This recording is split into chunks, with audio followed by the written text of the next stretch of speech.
अल्हम्दुलिल्लाहि रब्बिल आलमीन वस्सलातु वस्सलामु अला ख़ातमिन नबिय्यीन अम्मा बाद फ़ऊज़ु बिल्लाहि मिनश शैतानिर रजीम बिस्मिल्लाहिर रहमानिर रहीम। Kanzul Madaris board HEC recognised paper pattern series में लेक्चर सी है और आज एक्सप्लेन करने जा रहे हैं सिंध बोर्ड इंग्लिश 10th के पेपर को कि इसका पेपर स्टाइल क्या होगा और किस तरह से मार्क्स जो हैं वो अवार्ड किए जाएंगे। ऑलरेडी तलबा किराम आप लेक्चर बी में 9th ग्रेड इंग्लिश सिंध को सुन चुके हैं और जो बोर्ड के साथ मुल्हिक इदारे हैं उनके लिए भी इस वीडियो में सीखने के लिए है। आइए आज के लेक्चर की तरफ। आज की हमारी प्रेजेंटेशन जो है वो specially Sindh Karachi 10th English relevant है। इस पेपर के 3 पार्ट्स हैं जैसा कि पहले शो किया गया है। सेक्शन ए है, सेक्शन बी है और सेक्शन सी है। सेक्शन ए जो है ये मल्टीपल चॉइस क्वेश्चंस पर मुश्तमिल है। सेक्शन बी ये शॉर्ट आंसर्स कहा गया इसको पेपर में, और सेक्शन सी जो है इसे डिस्क्रिप्टिव और डिटेल आंसर्स पोर्शन ये इसे कंसिडर किया गया है। तो रिस्पेक्टेबल ऑडियंस देखिए, इसमें सबसे पहले प्रोज एंड पोएम ये 20 मार्क्स 20 MCQs आएंगे और 20 ही आपको सॉल्व करना होंगे और हर MCQs 1 मार्क्स का होगा। इस तरह 20 मार्क्स आप गेन कर पाएंगे। कुछ MCQs मैं रीड आउट कर रहा हूँ ताकि आप जान सकें कि ये MCQs किस टाइप के होंगे। देखिए फॉर एग्जांपल यहाँ पर MCQs है। Charles Mackay was born in 1814, 1889, 1878, 1812। तो ये 4 ऑप्शंस हैं इसके और इट सीम्स दैट कि ये बुक रेलिवेंट चीज़ है। बाज़ जगह जनरल नॉलेज भी डिस्कस हुआ है। देखिए इसमें 5 skills are needed to make a good. तो इसमें क्या है? एसे, पैराग्राफ, समरी और स्टोरी। तो चारों ऑप्शन जो हैं वो इसमें शो करते हैं कि एसे, पैराग्राफ और समरी के लिए किसके लिए 5 स्किल्स का अच्छा होना बेहतर है। इसी तरह एक MCQs है इसमें, Azam and Moazzam were the sons of a tailor, milkman, a grocer और अ फार्मर। तो ये प्रोज टाइप मीन्स के बुक के जो एसेज हैं, लेसन्स हैं, उससे रेलिवेंट क्वेश्चंस उठाए गए। इस तरह एक है, the village was decorated nicely because of Urs, Eid, wedding और फेयर। तो किसके लिए जो विलेज था वो डेकोरेट किया गया था। Dignity of a work is a conversational and moral story among 2 person, 3 person, 4 person, 5 person. ये जो स्टोरी है उससे रेलिवेंट MCQs यहाँ पूछा गया। फिर देखिए इसमें एक और MCQs मैं रीड आउट करता हूँ। A machine which separates the grain from the chaff is named. जो चफ को ग्रेन से अलग करती है वो कौन सी मशीन है? कंबाइन है, ट्रैक्टर है, सोइंग मशीन है या फिर थ्रेशर है। तो ये जनरल नॉलेज टाइप भी MCQs जो हैं वो आपसे पूछे जा सकते हैं। इसी तरह the home of the soul and eternity are the religious songs of किसके हैं? जूलिया कॉर्ने के हैं, एलन MH गेट्स के हैं या फिर इसके अलावा 2 ऑप्शंस हैं तो किसके हैं? Quaid Azam called the heart of Pakistan. Quaid Azam ने किसे हार्ट ऑफ पाकिस्तान कहा है? सिंध को, पंजाब को, बलूचिस्तान को या फिर KPK को। तो इस तरह ये प्रोज एंड पोएम से रेलिवेंट 20 MCQs ये पूछे जाएंगे और ये बुक रेलिवेंट ही होंगे। आफ्टर दैट शॉर्ट आंसर्स की तरफ बढ़िए। सेक्शन सी है इसमें और शॉर्ट आंसर्स जो हैं इसमें भी बुक रेलिवेंट आंसर्स ये आपसे पूछे जाएंगे और यहाँ मिलेंगे आपको 10 मार्क्स। 10 मार्क्स के 7 टोटल क्वेश्चंस हैं, 5 उसमें से आपको करने होंगे, हर एक 2 मार्क्स का होगा, 10 मार्क्स आपको मिलेंगे। Question number 2। अब ये सेक्शन बी से रेलिवेंट क्वेश्चन है। इसका क्वेश्चन नंबर 3 है do as directed, expand question है। इसमें आपकी ग्रामर को थारोली चेक किया गया है। यूज ऑफ प्रेपोजिशन आएगी, यूज ऑफ आर्टिकल आएगा, चेंज द वॉइस यानी पैसिव वॉइस आएंगे, change the narration, direct and indirect narration जो आप ऑलरेडी क्लासेस में पढ़ चुके हैं उससे रेलिवेंट क्वेश्चंस होंगे। तो ये सारे क्वेश्चन जो हैं इनके मार्क्स यहाँ पर अवार्ड जो किए गए हैं वो प्रेपोजिशंस के लिए 2 मार्क्स हैं, आर्टिकल्स के लिए भी 2 मार्क्स हैं, चेंज ऑफ द वॉइस के लिए 3 मार्क्स हैं, 3 ही आएंगे। इसी तरह नरेशन में 4 मार्क्स है और 4 ही आपको सॉल्व करना होंगे। कैरी ऑन स्टूडेंट्स, इसमें इसका 5th पार्ट है फॉर्मेशन ऑफ सेंटेंस। तो सेंटेंस को नेगेटिव बनाना, पॉजिटिव बनाना या पॉजिटिव को नेगेटिव में चेंज करना, उसके लिए हेल्पिंग वर्ब की चेंजेस कैसे होती हैं ये आप कंस वीडियो सीरीज़ में बाकायदा वहाँ ग्रामर में इसको सीख सकते हैं और ऑलरेडी क्लास में भी आपको सिखाया जा रहा होगा। तो ये वीडियो सीरीज़ शुरू करने का असल थीम यही है कि स्टूडेंट को एक्विप्ड किया जाए। छठा इसमें है प्रीफिक्स एंड सफिक्स और होमोफोन है, 3 आएंगे और तीनों ही सॉल्व करने होंगे। इस तरह से 6 3 9 4 13 3 16 और 4 20 नंबर ये डू एज डायरेक्टेड से मिले। तो 20 10 30 और 20 ये हुए 50। क्वेश्चन नंबर 4 ये भी सेक्शन बी ही का पार्ट है और ये भी Sindh board English paper pattern का हिस्सा है।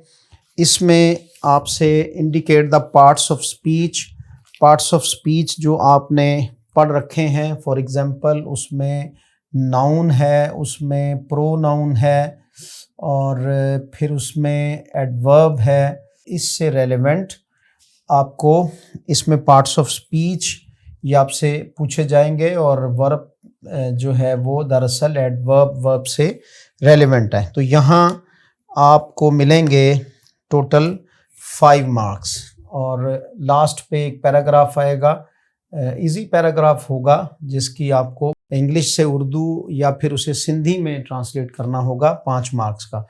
तो इस तरह यहाँ से 10 मार्क्स मिला करके टोटल इस पोर्शन से जो मार्क्स मिले हैं सेक्शन बी से वो हुए मीन्स 10 20 30 और फिर 10 और मिले तो 40।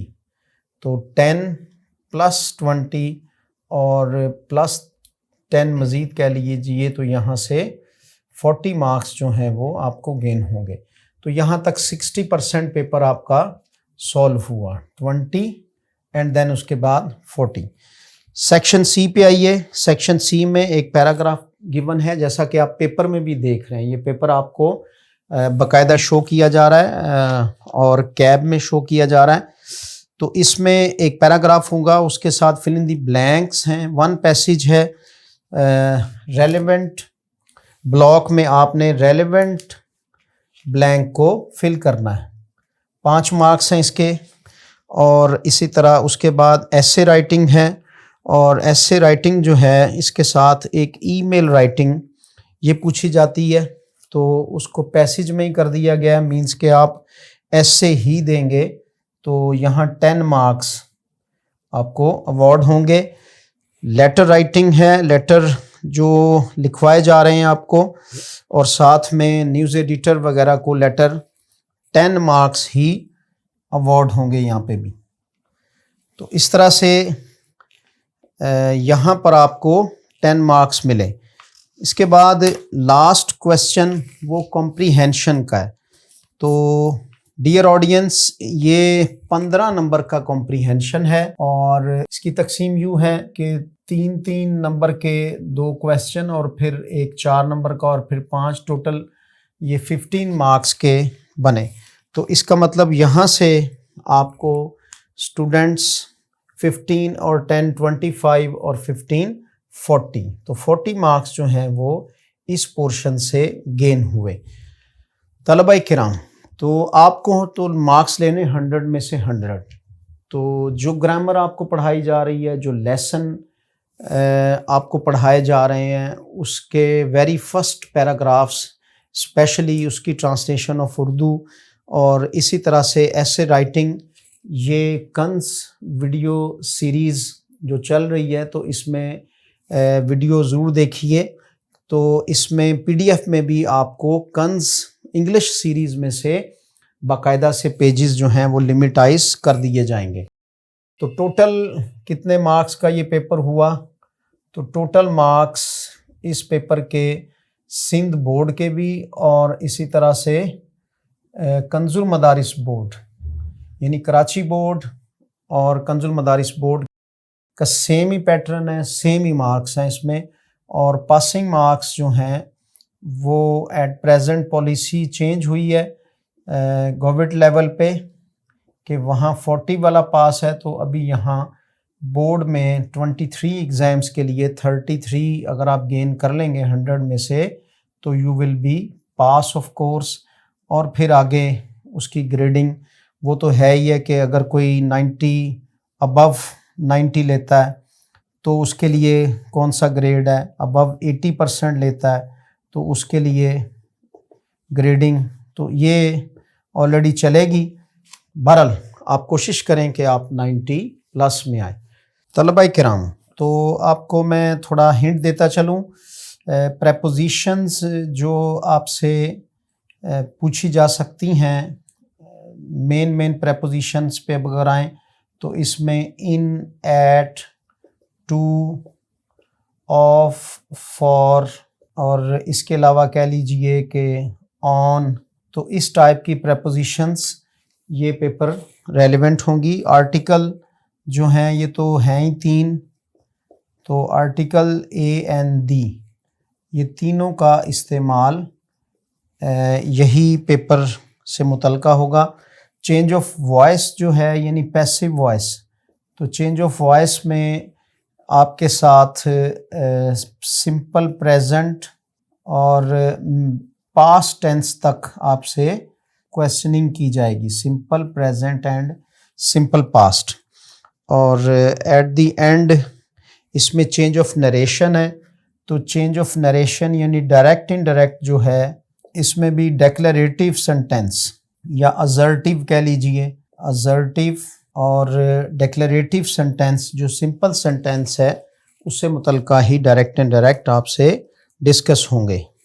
कंजुल मदारिस रेलेवेंट जो इल्हाक शुदा इदारे हैं उनके लिए और तलबा किराम के लिए कि कंजुल मदारिस बोर्ड जो है ये जो पेपर डिज़ाइन करता है वो रेलेवेंट बोर्ड जो सिंध, KPK वगैरह वगैरह पंजाब से रेलेवेंट हों उसी के मुताबिक पेपर डिज़ाइन करके आप तक पहुंचाए गए हैं। देखिए जो एक पेपर आपको डिस्क्रिप्शन में भी शो किया जा रहा है और आपके सामने बोर्ड पर भी है, इसमें कंजुल मदारिस बोर्ड का पेपर भी आपको शो किया जा रहा है कि इसकी नंबरों की तकसीम जो सामने लिखी गई है एज इट इज़ उस पर किस तरह से है, और एक पेपर साथ में कराची बोर्ड का भी आपको शो किया जा रहा है। तो कैरी ऑन, तैयारी करते रहिए, अभी थोड़ा टाइम बाकी रह गया है। बहरहाल इंग्लिश में इम्प्रूव होने के लिए अपने टीचर से रेलेवेंट रहिए। अब मिलेंगे इससे अगले लेक्चर पर, जब तक के लिए अल्लाह हाफिज़।